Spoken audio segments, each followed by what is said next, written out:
Ashley has been part of a really exciting project with a group that Senator Chuck Weaver started called the Thousands Pounds Project. Yeah. So Ashley, share a little bit with us about the project and how you got started. Yeah, so 1,000 Pounds is a pilot program for Senator Chuck Weaver. The idea is to take 5 diverse leaders and work on 5 unique projects that help our area in some way, shape, or form.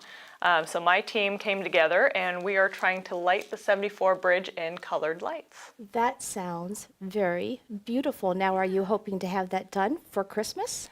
Oh, we would love it if it would happen for Christmas. Unfortunately, it takes a lot of effort in fundraising and a lot of effort in engineering to make this project possible. The bridge is actually going to close from April 2020 to about November 2020. So they're designing what the lighting structure could look like right now, and then hopefully we'll get there soon. Right now we have a donate button on our website. It's a very long website because it's free, but if you just Google Light It Up Murray Baker Bridge will come up, or we're on Facebook. But yeah, just asking for donations to get it to the next level. Right. So tell me a little bit about how you got involved with the project to begin with.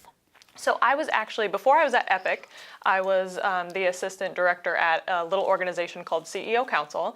And the point of CEO Council is to work on projects to better the area. So when we were looking at a quality of life project, it's something that I tossed out and we talked about. But we just weren't quite there yet timeline-wise. It was too big of a project to even think about taking on. And then when they talked about the bridge is going to close, there's going to be construction, it just became the perfect time. And Chuck had approached me to be one of his leaders. And I said, I know the exact project I'm going to pitch. And my team has been awesome. They're experts in their own field. One's at Cullinan Properties, one's at Farnsworth, one's at a global food processing company. So really awesome young leaders on my team trying to get this accomplished for our region. That's wonderful. Now, were you able to do some benchmarking? Are there other communities that have lit up their bridges that you've used for inspiration? Absolutely. So it's a very innovative project, but in the scheme of things, our neighbors have done this tenfold. So we've looked at 6 different cities, Louisville, Lowell, Massachusetts, Des Moines, Omaha. They all have lit bridges in some way, shape, or form. Now, some are pedestrian and some are traffic, which has a little bit of say on what you can and can't do. But yeah, we're looking at our neighbors and our friends to help us out to see what they did, what they would do better, how they got their funding, what accolades or awards they won after they got this done. Did it increase safety? Did it increase walkability? Did it increase tourism? What effect did it have on your community? So we're asking all those questions with our friends. Okay. What would you say was your biggest inspiration behind this project? Yeah, so I had the office down in the Riverfront Village before it was torn down. So the bridge was the backdrop to my office every day. I stared at it out my window every day. And when it got dark, it was very dark down there. But then we also had all those riverfront concerts that popped up on the lawn side of the bridge, not just at the SEFQ stage.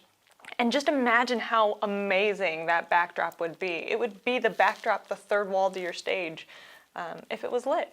But it also is a physical connector to our community. Whether you're sitting on a boat, whether you're driving across it, it physically connects our region. So let's light it up and make it a beautiful architectural aspect, not just during the day, but at night too. Right. So when you talk about lighting up the bridge, can you give us an idea of what that's going to look like? Absolutely. So again, there's a professional design team that are working on it right now that they do this every day, all day. So it's not just a bunch of young professionals figuring out how to light it up. We are using the experts. The lights themselves aren't very expensive, what we've been told, but it's actually the computer programming and how many elements of the bridge light up that is what's going to cost the money that we're fundraising for. So maybe the pylons at the bottom light up, that's one color. Okay. Maybe the strip across the bridge lights up in another color. And then maybe some of the actual architectural dips and valleys and crisscrosses, the beautiful structure of the bridge actually lights up. Those are all the different possibilities. Some can be a physical strip of lights, but it may be a light shining on some point of the bridge. It just depends on how that affects traffic, how that affects light pollution is something we're actually talking about right now. How does that affect the surrounding areas, the people living downtown? Then natural habitat, animals, for example, how does that affect them? All those different aspects come into play when we talk about what we're going to light on the bridge. So a lot of considerations. Yeah. Yeah, so you mentioned a little bit about your team members and where they're from. Who are the people that are actually on your team with you? Yeah, so I've got Ellen Adams. She works at Farnsworth. She's an amazing architect. We've got Steve Gatton from Cullinan Properties, and then we've got Matt Weber from Anamano Foods North America. So we're all coming together from the region. It's not just a city of Peoria, it's not just in East Peoria. While they're major stakeholders on the project, we really are a regional effort pushing this for our community because everybody uses the bridge. Everybody sees it, everybody drives past it. I think when we're talking to the city of Peoria, just to get some primary numbers, there's about 1.7 million people that are down on the riverfront at some point on the Peoria side during the year. That doesn't count the East Peoria side. That doesn't count people from the region that are just driving over. So it's a huge thing for our community to be able to say that we can light it up. And then we would ask that people pay in to light the bridge in whatever color they want. So Family House could light it whatever color you want. Breast Cancer Awareness could light it pink. Bradley could light it red and white. And then those monies would pay for the maintenance, the staffing, the operation of the bridge so that it won't go dark once more. So you are doing some fundraising now to start the initial project. Yeah. And then some sustainable fundraising in order to keep the project going. Absolutely. So how much fundraising do you need to do? How much are you looking to raise for the initial project? Yeah, so that depends on how many functions of the bridge light up. So if we want all three of those that I talked about prior, that's going to be a higher end dollar amount than if it's just the pylons or just a light being shot at the bridge. So we're really pushing for that higher end because we want to make this the best type of project we can.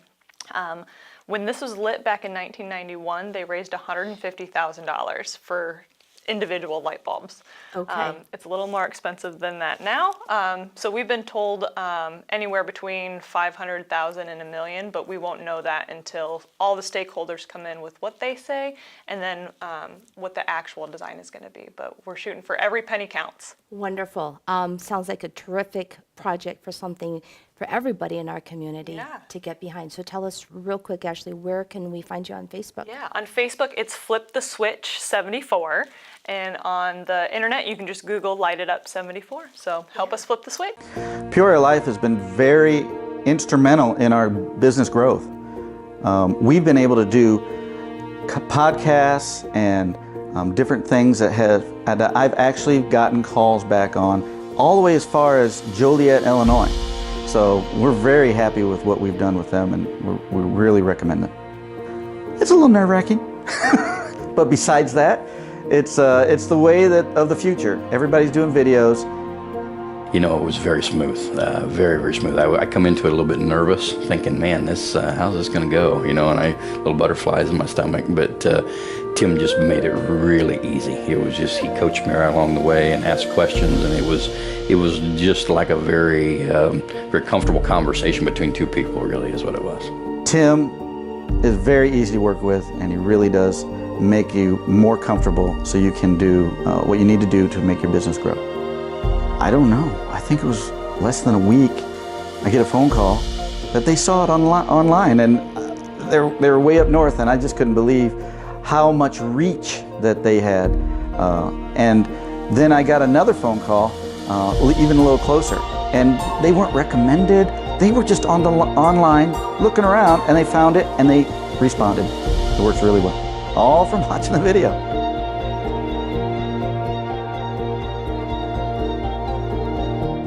PeoriaLife.com